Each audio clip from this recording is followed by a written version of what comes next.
اور اگر تمہیں کسی چیز کا شک ہے جو حضرت محمد مصطفیٰ صلی اللہ علیہ وسلم پر کتاب نازل کی گئی تو تم پھر اسی طرح کی کوئی صورت لے آؤ. اور جو لوگ جنت والے ہوں گے ان کو نیک اور پاک بیویاں ملیں گی. اور جو لوگ ہوں گے اور پھر اللہ تعالیٰ نے فرمایا کہ ایسے لوگوں کو جنت میں نیک بیویاں دی جائیں گی. ٹھیک ہے. اور اللہ تعالیٰ نے یہ بھی فرمایا کہ اللہ تعالیٰ جب کوئی مثال دیتا ہے بیان کرتا ہے وہ شرماتا نہیں ہے. تو اب بتائیں کہ اس رکوع میں کیا اللہ تعالیٰ نے فرمایا, کون سی مثال دی تھی کہ اللہ تعالیٰ نے فرمایا کہ میں تو شرماتا نہیں ہوں. مچھر کی مثال. مچھر کی مثال. تو آپ آگے ذرا تفصیل بتاؤ نا. طبع تفصیل بتائے گی مچھر کی. آپ صلی اللہ علیہ وسلم کے دور کے جو منافق اور کافر تھے نا, تو وہ کہتے تھے کہ مچھر کی مثال دے کے نا, مچھر ایک حقیقی چیز ہے اور اللہ پاک اس چیز کی مثال کیوں دے رہے ہیں. تو اللہ پاک فرماتے ہیں کہ یہ اس مثال سے کئی لوگ گمراہ بھی ہو جائیں گے اور کئی ایمان والے جو ہیں وہ سیدھی راہ میں بھی آ جائیں گے. اور اللہ نہیں شرماتا ہے اس مثال دینے سے. ہاں جی, اللہ مچھر جیسی مثال دینے کے بھی شرماتا نہیں ہے, بلکہ اگر مچھر کو دیکھا جائے نا تو اس کے تو جو پر کے اوپر جراثیم ہے اتنے باریک ہیں کہ ہم خوردبین سے بھی بعض دفعہ نہیں نظر آتے. تو اس ایک چھوٹے سے مچھر سے ہم ڈرتے کتنا ہے, ڈرتے ہیں نا کہ ہمیں کاٹ نہ لے, اور وہ پھر ڈینگو جیسی بیماری بھی پیدا کر دیتا ہے, ملیریا جیسی بیماری پیدا کر دیتا ہے. اور یہ سوچنے والوں اور عقل والوں کے لیے اللہ تعالیٰ نے نشانیاں دی ہیں. اچھا, اب اس رکوع میں شروع ہو رہا ہے کہ اللہ تعالیٰ نے جب حضرت آدم علیہ السلام کو خلیفہ بنا کے فرشتوں سے کہا کہ میں دنیا میں اپنا ایک نائب بنا رہا ہوں, تو فرشتوں نے کیا کہا تھا؟ فرشتوں نے کہا تھا کہ یہ دنیا میں لڑائی کرے گی, ہاں, جنگ و جدل کرے گا, خون بہائی کرے گا. تو اللہ پاک نے فرمایا کہ میں وہ جانتا ہوں جو تم نہیں جانتے. بالکل. اور پھر اللہ تعالیٰ نے حضرت آدم علیہ السلام کی برتری کس وجہ سے بیان کی؟ کیا دیا حضرت آدم علیہ السلام کو؟ علم. ہاں جی, علم عطا کیا. اور اس پہ تھوڑی سی روشنی ڈالو علم کی بنیاد پر. کہ اللہ پاک نے حضرت آدم علیہ السلام کو سارے چیزوں کا علم دیا جو دنیا میں ہے, جو ہر جگہ یونیورس میں جو جتنے بھی چیزیں ان سب کا علم عطا فرمایا. ہاں جی. تو آج جو دیکھیں نا, جب حضرت آدم علیہ السلام کو اللہ تعالیٰ نے خلیفہ بنایا, پیدا کر دیا, تو علم عطا کر کے تب سے لے کے آج تک جو بھی ترقیاں ہو رہی ہیں, جو بھی انوینشنز ہو رہی ہیں, یہ سب کیا ہے؟ علم ہے. علم کی بنیاد پر ہی حضرت آدم علیہ السلام کو اللہ تعالیٰ نے تمام دنیا کی مخلوقات پر اعلیٰ مقام دیا اور انسان کو اشرف المخلوقات بنایا. اور پھر تمام انسانوں میں, تمام جنوں اور تمام بشریت میں بھی ہمارے نبی کریم صلی اللہ علیہ وسلم کو سب سے بلند مقام عطا. اسی طرح پھر آگے اللہ تعالیٰ نے فرمایا, اور علم ہی کی بنیاد پر پھر اللہ تعالیٰ نے جب فرشتوں کے سامنے وہ تمام نام رکھے جو نہیں آئے ان کو, انہوں نے کہا کہ اللہ تو پاک ہے, ہمیں تو پتہ نہیں ہے. اور حضرت آدم علیہ السلام نے وہ سب کچھ بتا دیا. تو حضرت آدم علیہ السلام کی برتری جو تھی وہ فرشتوں پر واضح ہو گئی. اور پھر آگے اگلے رکوع میں آ رہا ہے, اللہ تعالیٰ نے فرمایا کہ بنی اسرائیل جو ہے اسے کہا, بنی اسرائیل کو کہا کہ وہ اپنے وعدے نعمتیں یاد کرو جو میں نے تمہیں عطا کی, اور اپنا وعدہ پورا کر. اور اللہ تعالیٰ نے پھر حضرت آدم علیہ السلام کو جب فرشتوں پہ برتری ہو گئی اور شیطان نے انکار کر دیا سجدہ کرنے سے, تمام فرشتوں نے سجدہ کیا, لیکن شیطان نے سجدہ نہیں کیا, اس نے تکبر کر لیا اور وہ کافروں میں سے ہو گیا. تو اللہ تعالیٰ نے یہاں حضرت آدم علیہ السلام کو ایک بات سمجھائی تھی, حکم دیا تھا, وہ کیا تھا بتائیں ذرا. حضرت آدم علیہ السلام اور حضرت حوا کو اللہ تعالیٰ نے فرمایا تھا کہ تم اور تمہاری بیوی جاؤ جنت میں, جتنی دیر تک مرضی رہو, کھاؤ پیو, لیکن اس درخت کے پاس نہ جانا وہ جو منع کیا گیا تھا درخت, اور اگر اس کے پھل کھا لیا تو گھاٹا پانے والوں میں سے. ہاں جی.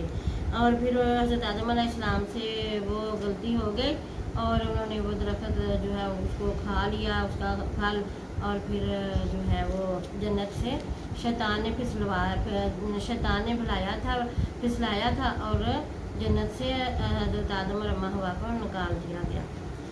اور اگلے رکوع میں پھر اللہ تعالیٰ نے فرمایا کہ بنی اسرائیل سے کہا کہ میری وہ ساری نعمتیں یاد کرو جو میں نے تمہیں دی، اور جو تم نے وعدہ کیا تھا اس کو بھی یاد کرو۔ وعدہ کیا تھا کہ جب میرا نبی آئے گا تو تم نے اس کی مدد کرنی ہے، اس کی پیروی کرنی ہے، اس پہ ایمان لانا ہے۔ اور آزمائش کیا تھی؟ آزمائش کیا تھی بنی اسرائیل پہ؟ سب سے بڑی آزمائش، بنی اسرائیل جو ہے ان کے لڑکوں کو فرعون جو تھا وہ مروا دیتا تھا، قتل کروا دیتا تھا، اور عورتوں کو زندہ رکھتا تھا۔ یہ بہت بڑی آزمائش تھی۔ تو اللہ تعالیٰ نے اس آزمائش سے پھر حضرت تمام بنی اسرائیل کو نکالا اور حضرت موسیٰ علیہ السلام کی پیدائش ہوئی، ٹھیک ہے۔ اور پھر اللہ تعالیٰ نے اپنی نعمتیں گنوائی، اور اللہ تعالیٰ نے پھر جب حضرت موسیٰ علیہ السلام جو ہیں وہ چلے گئے وادی سینا میں گئے اور 40 راتوں تک رہے تو پہاڑ کوہ طور پہ، تو اس وقت کا واقعہ کیا ہے؟ انہوں نے کیا کیا تھا پیچھے بنی اسرائیل نے؟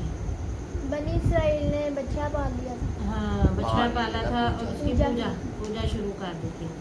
بنی اسرائیل نے پوجا شروع کر دی بچڑے کی، ٹھیک ہے۔ تو اللہ تعالیٰ کو ناراضگی پیدا ہوئی، اور پھر حکم کیا ہوا؟ حکم یہ ہوا کہ تم اب اس کو کیا کرو کہ اپنے ہی لوگوں کو قتل کرو، ٹھیک ہے۔ پھر وہ قتل کیا انہوں نے۔ اور بنی اسرائیل نے مانگا کیا تھا اللہ تعالیٰ سے؟ کھانے کی چیزیں۔ اللہ تعالیٰ نے نعمتیں بہت دی ہوئی تھیں، من اور سلوا تھا جو بغیر محنت کے تھا، لیکن بنی اسرائیل نے کیا مانگ لیا؟ ہاں سبزیاں، ہاں ترکاری، سبزیاں، پیاز اور لہسن، یہ مانگے اللہ تعالیٰ سے۔ تو اللہ تعالیٰ نے فرمایا یہ کیا تم مانگ رہے ہو؟ اعلیٰ کے بدلے ادنا۔ تو انسان آج بھی جو ہے نا اعلیٰ چیز کو چھوڑ کے بعض دفعہ ادنا کے پیچھے پڑ جاتا ہے۔ تو پھر ایک واقعہ پیش آیا تھا، واقعہ کون سا پیش آیا تھا بھلا؟ جو یہ بنی اسرائیل میں ایک قتل کا واقعہ ہوا تھا، کون سا تھا وہ کسی نے قتل کر دیا تھا، ہاں، تو پھر اس کے اوپر انہوں نے حضرت موسیٰ علیہ السلام سے درخواست کی تھی کہ اللہ تعالیٰ سے پوچھیں کہ اس کا معاملہ کریں، ہاں، تو پھر اللہ تعالیٰ نے حکم فرمایا تھا کہ گائے کا گوشت لیں اور پھر اس مرے ہوئے انسان کو لگائے تو پھر وہ پکائے۔ ہاں جی۔ اور پھر یہ اسی طرح پھر ایک اور واقعہ ہوا، انہوں نے سوالوں پہ سوال کیے، اس لیے کہہ رہے تھے کہ وہ قتل جو ہے ظاہر نہ ہو جائے، لیکن اللہ تعالیٰ نے وہ ظاہر کرنا تھا۔ اللہ نے فرمایا میرے لیے تو مشکل نہیں ہے، یہ ان کو بھی ایک سمجھانا تھا کہ اس طرح سے نہ کرو۔ اور پھر کیا ہوا کہ وہ واقعہ جو تھا، ایک اور واقعہ تھا، بنی اسرائیل کیا کرتے تھے؟ اللہ تعالیٰ نے کس چیز سے منع کیا تھا؟ کہ کون سا دن منع کیا تھا بنی اسرائیل پہ؟ ادھر دیکھو، ہفتہ، سامنے کو بیٹھو، صحیح ہو۔ کون سا دن منع کیا تھا؟ ہفتے کے دن کیا نہیں تھا کرنا؟ مچھلی کا شکار نہیں تھا کرنا، مچھلیاں اور مچھلی کا شکار نہیں تھا کرنا۔ تو انہوں نے کیا کیا تھا؟ انہوں نے کیا بند لگا دیے تھے مچھلی کے شکار کے لیے، تاکہ جتنے بھی مچھلیاں زیادہ آئیں وہ اس جال میں پکڑی جائیں اور وہ رات کو جا کے لے آتے۔ اور پھر ان کو اس حکم عدولی کے طور پہ کیا کیا تھا؟ ذلیل بندر بنا دیا۔ اور یہ سب کیا ہے؟ اللہ تعالیٰ کی نافرمانی کی وجہ سے سب ہوتا ہے۔ اور آج بھی جو لوگ اللہ کی نافرمانیاں کرتے ہیں نا، تو آج بھی دنیا پہ عذاب آتے ہیں، لیکن یہ ہمارے نبی کریم صلی اللہ علیہ وسلم کی رحمت ہے کہ آپ کی دعائیں ہیں کہ آپ صلی اللہ علیہ وسلم نے فرمایا تھا یا بار الہ میری امت پہ نا پہلی امتوں کی طرح عذاب نہ لانا، کہ ان کی کسی کی شکلیں بگڑ گئیں، کسی کو کچھ ہوا، تو اللہ تعالیٰ میری امت پہ اس طرح کا اجتماعی عذاب نہ آئے۔ اور آج امت مسلمہ پہ عذاب تو آ رہے ہیں، تکلیفیں سختیاں آ رہی ہیں، لیکن اس طرح کی نہیں ہے۔ اللہ ہمیں جگاتا ہے، اللہ تعالیٰ ہمیں جھنجھوڑتا ہے، اللہ سبحانہ تعالیٰ ہمیں کہتا ہے کہ انسان تو سدھر جا۔ اور اللہ تعالیٰ فرماتا ہے کہ میرا محبوب جب مکہ میں تھا میں نے مکہ والوں پہ کوئی عذاب نہیں ڈالا، اور جب مدینہ آئے تو مکہ میں قحط پڑ گیا، ٹھیک ہے۔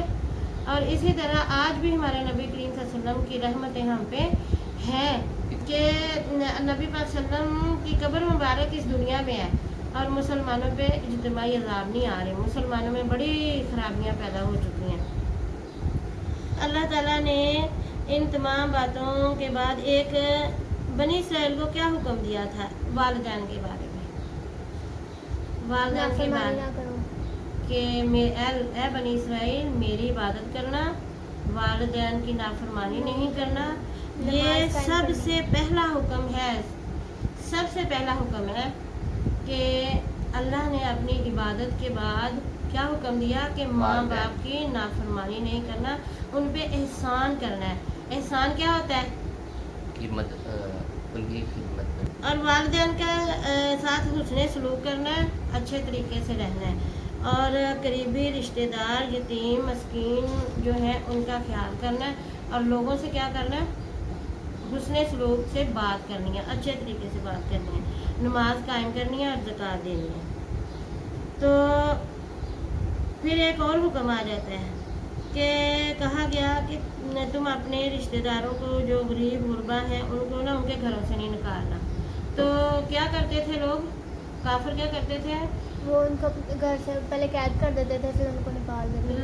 لڑائیاں کرتے تھے، جیسے اوس و خزرج اور بنو قینقاع بنو قریظہ ایک دوسرے کے لیے حلیف ہوتے تھے نا، تو جب وہ ایک دوسرے سے لڑتے تو وہ جو غالب آتا وہ مغلوب جو تھا پکڑے جاتے اور پھر وہ دوسرے جا کے ان کو چھڑاتے۔ تو اللہ نے ان باتوں سے منع کیا تھا، اور آج بھی دیکھیں ہمارے رشتہ داروں کے ساتھ ایسا ہی ہوتا ہے، پہلے ان کو گھروں سے نکالا جاتا ہے، پھر ان کی جا کے مدد کرنے، اور یہ دنیاوی دکھاوا ہو جاتا ہے۔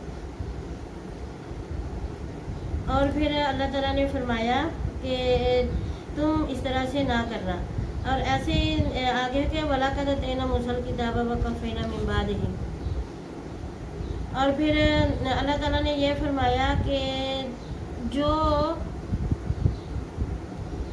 حضرت عیسیٰ علیہ السلام کی مدد جو ہے وہ روح القدس کے ذریعے کی ہے، یعنی حضرت جبرائیل علیہ السلام کے ذریعے۔ تو یہود جو تھے وہ جبرائیل علیہ السلام کو اپنا دشمن مانتے تھے، اور اللہ تعالیٰ نے فرمایا کہ جو میرے فرشتوں کا، میرے پیغمبروں کا اور میرے میکائیل اور جبرائیل اور اسرافیل فرشتوں کا دشمن ہے تو وہ میرا بھی دشمن ہے اور میں اس کا دشمن ہوں۔ تو اللہ تعالیٰ نے فرمایا کہ جو ایسا کرے گا وہ میرا بھی دشمن ہے اور پھر میں اس کا دشمن بن جاؤں گا۔ اچھا، ایک یہ بھی بات تھی کہ نبی کریم صلی اللہ علیہ وسلم کو وہ کیا کہتے تھے؟ اللہ تعالیٰ نے فرمایا کہ اللہ تعالیٰ کو ناراضگی ہوئی، بہت غصہ آیا، تو اللہ تعالیٰ نے فرمایا کہ خبردار میرے پیغمبر کو اس طرح سے مت کہنا، بلکہ کہنا انظرنا، ہماری طرف توجہ کریں، ہماری طرف دیکھیں۔ اور پھر ہاروت اور ماروت کا قصہ ہے کہ ہاروت اور ماروت کیا تھا کہ یہ دو فرشتے تھے، اور ان دو فرشتوں کو اللہ تعالیٰ نے آزمائش کے طور پہ دنیا پہ بھیجا تھا، اور وہ لوگوں کو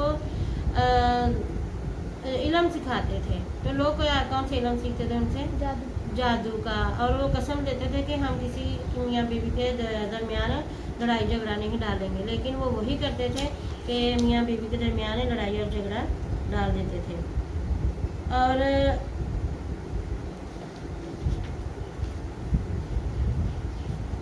اور پھر اللہ تعالیٰ نے فرمایا کہ اللہ تعالیٰ جس کو چاہتا ہے اپنی رحمت کے لیے مخصوص کر لیتا ہے۔